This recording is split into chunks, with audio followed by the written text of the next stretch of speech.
नमस्कार दोस्तों, आपका स्वागत है हमारे पॉडकास्ट में, जहां हम आपको ताजा और महत्वपूर्ण बाजार की खबरें और विश्लेषण सरल और समझने योग्य भाषा में प्रदान करते हैं। आज का एपिसोड 11 जुलाई 2025 की प्री मार्केट अपडेट और प्रमुख इवेंट्स पर आधारित है। हम विशेष रूप से भारतीय और अमेरिकी शेयर बाजार के हालात, प्रमुख कंपनियों के परिणाम और तकनीकी विश्लेषण पर चर्चा करेंगे। तो चलिए शुरू करते हैं। प्रमुख समाचार। भारतीय आईटी कंपनियों के शेयरों में गिरावट। कल रात सूचना प्रौद्योगिकी क्षेत्र के दो बड़े एडीआर यानी अमेरिकी डिपॉजिटरी रिसीट्स में गिरावट देखी गई। इन्फोसिस एडीआर लगभग 5% नीचे आया और वीआरओ एडीआर करीब 4% गिरा। इसका मुख्य कारण टीसीएस के तिमाही नतीजों से जुड़ा हुआ है। टीसीएस के परिणामों का विश्लेषण करें तो बाजार की उम्मीदों के विपरीत कंपनी की राजस्व में 1.6% की गिरावट हुई, जबकि ईबीआईटी भी 1% कम हुआ। हालांकि ईबीआईटी मार्जिन में सुधार हुआ और नेट प्रॉफिट 4% से अधिक बढ़ा, जो सकारात्मक संकेत था। परंतु समस्या आई ग्राहक ऑर्डर बुक में भारी कमी से। जून तिमाही में टीसीएस का ऑर्डर बुक $9.4 बिलियन रहा, जो पिछले तिमाही के $12.2 बिलियन से 23% कम था। इसका कारण ग्राहकों की खर्चीली गतिविधियों में सतर्कता बताई गई, जो बाजार के लिए निराशाजनक था। इसके अलावा कर्मचारी छंटनी या एट्रिशन रेट 13.8% तक पहुंच गया, जो पिछले 2 वर्षों का सबसे उच्च स्तर है। इस वजह से भारतीय आईटी स्टॉक्स में भारी बिकवाली हुई। टाटा एल्क्सी ने भी Q1 रिपोर्ट दी है, जिसमें राजस्व 4% कम हुआ है और ऑपरेटिंग प्रॉफिट 6% घटा है। इसका मुख्य कारण मीडिया सेक्टर में हो रहे निवेश और लागत में वृद्धि है। हालांकि कंपनी उम्मीद कर रही है कि FY26 के दूसरे छमाही से स्थिति बेहतर होगी, खासकर ट्रांसपोर्टेशन सेक्टर में नए ऑर्डर्स की वजह से। अमेरिकी बाजार का सारांश। अमेरिकी बाजार में ताइवान की सेमीकंडक्टर कंपनी ने अपनी तिमाही बिक्री में 40% की वृद्धि दर्ज की, जो विश्लेषकों की अपेक्षा से अधिक थी। यह वृद्धि चिपसेट की मांग के कारण हुई। इस खबर से अमेरिकी तकनीकी शेयरों में तेजी आई। अमेरिका से सबसे पहली खबर है वीकली जॉबलेस क्लेम्स के बारे में, जो 4 जुलाई तक के सप्ताह का डेटा जारी हुआ है। इसमें मुख्य रूप से इनिशियल क्लेम्स में कमी देखी गई है। कुल जॉबलेस क्लेम्स 2,27,000 तक गिर गए हैं, जो अपेक्षा से कम है। जून महीने का बेरोजगारी दर भी 4.8% आया है, जो उम्मीद से बेहतर रहा। इसका मतलब यह है कि अमेरिका में रोजगार की स्थिति अपेक्षाकृत स्थिर बनी हुई है। हालांकि इस स्थिरता के पीछे यह भी है कि कंपनियां नए कर्मचारियों को कम हायर कर रही हैं और फिलहाल बड़े पैमाने पर छंटनी भी नहीं कर रही हैं, यानी नौकरी से निकाले जाने वालों की संख्या भी कम है। लेकिन अगर अचानक छंटनी में इजाफा होता है तो बेरोजगारी दर बढ़ सकती है और इससे महंगाई पर दबाव आ सकता है, क्योंकि बेरोजगारी बढ़ने पर लोगों की खरीद क्षमता कम हो जाती है, जिससे सामानों की मांग घटती है और महंगाई पर प्रभाव पड़ता है।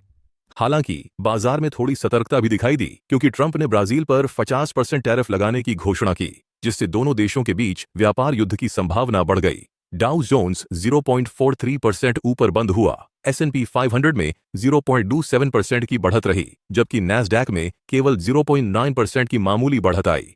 तेल की कीमतों में 8.5% की गिरावट हुई और क्रूड ऑयल $7 प्रति बैरल के करीब ट्रेड कर रहा था। ऑप्शन मार्केट में साप्ताहिक एक्सपायरी के कारण करीब 40% कॉल ऑप्शंस और 35% पुट ऑप्शंस की ओपन इंटरेस्ट खत्म हुई। बची हुई ओपन इंटरेस्ट के आधार पर रिटेल ट्रेडर्स ने 5.7% का नेट पॉजिटिव स्टांस लिया, जबकि प्रोप्राइटरी ट्रेडर्स और फाइनेंशियल इंस्टीट्यूशंस ने बेयरिश रुख अपनाया। इस प्रकार रिटेल निवेशक सकारात्मक हैं, लेकिन संस्थागत खिलाड़ी सतर्क और नकारात्मक हैं। अब बात करते हैं भारतीय स्टॉक मार्केट की।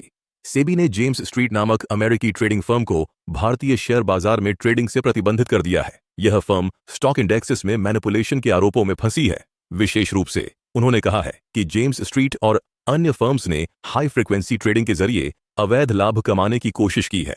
इस प्रतिबंध के बाद भारतीय शेयर बाजार में ऑप्शन प्रीमियम्स और ट्रेडिंग वॉल्यूम में कमी आई है। निफ्टी बैंक इंडेक्स के वॉल्यूम आधे से भी कम हो गए हैं। अन्य ट्रेडर्स भी सतर्क हो गए हैं, जिससे बाजार की सक्रियता में असर पड़ा है। अंतर्राष्ट्रीय मुद्रा कोष IMF ने एक रिपोर्ट जारी की है, जिसमें भारत को दुनिया का सबसे बड़ा रिटेल फर्स्ट पेमेंट सिस्टम बताया गया है। UPI के माध्यम से भारत में प्रति माह लगभग 18 अरब ट्रांजैक्शन होते हैं। यह दर्शाता है कि भारत में डिजिटल भुगतान बाजार तेजी से बढ़ रहा है और नकदी की जगह डिजिटल भुगतान को प्राथमिकता मिल रही है। UPI के शुभारंभ के बाद से यह प्रणाली बहुत बड़ा हो गया है और भारत के आर्थिक विकास में इसका अहम योगदान है। अब भारत अमेरिका के बीच चल रही ट्रेड डील की बात करते हैं। अभी तक जो छूट अमेरिका ने दी थी वह 1 अगस्त तक जारी रहेगी। दोनों देशों के बीच बातचीत जारी है। एक महत्वपूर्ण अपडेट यह है कि भारत ने विश्व व्यापार संगठन WTO को अपने प्रस्तावित रिटेलिएटरी ड्यूटीज के बारे में सूचित किया है। इसका मतलब है कि भारत भी अमेरिका द्वारा स्टील और एल्यूमिनियम पर लगाए गए टैरिफ्स के जवाब में समान स्तर पर टैरिफ लगाने की तैयारी कर रहा है। तकनीकी विश्लेषण। निफ्टी और बैंक निफ्टी के डेली चार्ट में एक लंबी बेरिश कैंडल बनी है, जिसमें निचले हाई और निचले लो की स्थिति बनी है, जो कमजोर संकेत है। निफ्टी 5 और 10 दिन के मूविंग एवरेज के नीचे कारोबार कर रहा है और कई मोमेंटम इंडिकेटर नकारात्मक क्रॉसओवर दिखा रहे हैं। बैंक निफ्टी का भी समान पैटर्न दिखा, जो 57,000 के नीचे बंद हुआ और एक लंबी बेरिश कैंडल बनी। हालांकि बैंक निफ्टी ने उच्च हाई भी बनाया है। इसका समर्थन क्षेत्र 56,500 से 56,700 के बीच माना जा रहा है, जबकि प्रतिरोध 57,300 से 57,400 के बीच है। विकल्प बाजार से संकेत।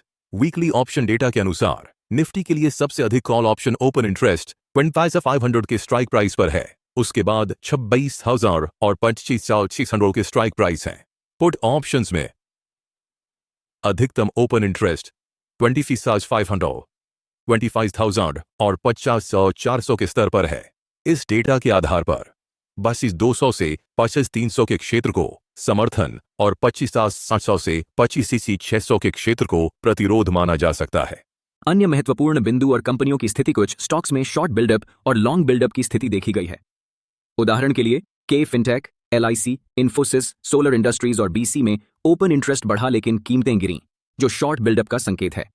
वहीं Glenmark pharma, Mankind pharma, max health, PFC, GSW energy, Apollo hospital जैसी कंपनियों में ओपन इंटरेस्ट के साथ कीमतें भी बढ़ीं, जो लॉन्ग बिल्डअप दर्शाता है। आज कई बड़ी कंपनियों के नतीजे भी आने वाले हैं, जिनमें एवेन्यू सुपरमार्केट और आइटा बुर्ला मनी शामिल हैं। इसके अलावा वैश्विक स्तर पर UK के GDP और इंडस्ट्रियल प्रोडक्शन डेटा, भारतीय बैंकों का बाईवीकली क्रेडिट और डिपॉजिट ग्रोथ रेट और US फेड का बजट बैलेंस महत्वपूर्ण आर्थिक सूचकांक के रूप में सामने आएंगे। तो दोस्तों, आज का बाजार मिश्रित रहने वाला है। अमेरिकी बाजार में कुछ सकारात्मकता के बीच ट्रेड वॉर की चिंता बनी हुई है। भारतीय IT स्टॉक्स में कमजोरी जारी रहने की संभावना है, जबकि बैंकिंग सेक्टर में थोड़ी राहत मिल सकती है। निफ्टी और बैंक निफ्टी दोनों ही तकनीकी रूप से दबाव में हैं और महत्वपूर्ण समर्थन स्तरों पर नजर रखनी होगी। तो दोस्तों, आज के इस एपिसोड में हमने जाना अमेरिका की रोजगार स्थिति, भारत अमेरिका ट्रेड विवाद, ताइवान की सेमीकंडक्टर कंपनी TSMC का प्रदर्शन, भारत में डिजिटल भुगतान की मजबूती, भारतीय शेयर बाजार में जेम्स स्ट्रीट का बैन, अब भारतीय IT कंपनियों के तिमाही नतीजों के बारे में। आशा करता हूं कि आपको यह जानकारी उपयोगी लगी होगी। अपने विचार और सुझाव कमेंट्स के माध्यम से जरूर साझा करें। हम फिर मिलेंगे नई ताजा खबरों के साथ। तब तक के लिए धन्यवाद और आपका दिन शुभ हो।